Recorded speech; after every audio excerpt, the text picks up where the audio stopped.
To think that 10 years ago, Zhi Bingyi had been sentenced to solitary confinement in a Cultural Revolution prison.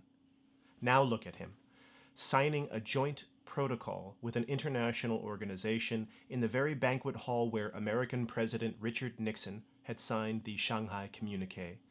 In their joint protocol, the mission would be to build the next generation of Chinese computer. Zhi's prison had measured a claustrophobic 6 square meters.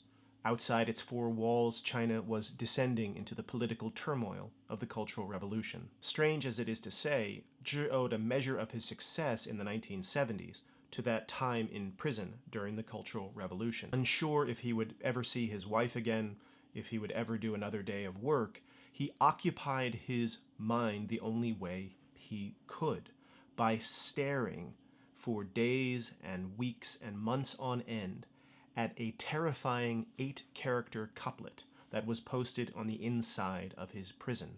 It read, in translation, "Leniency for those who confess, severity for those who resist."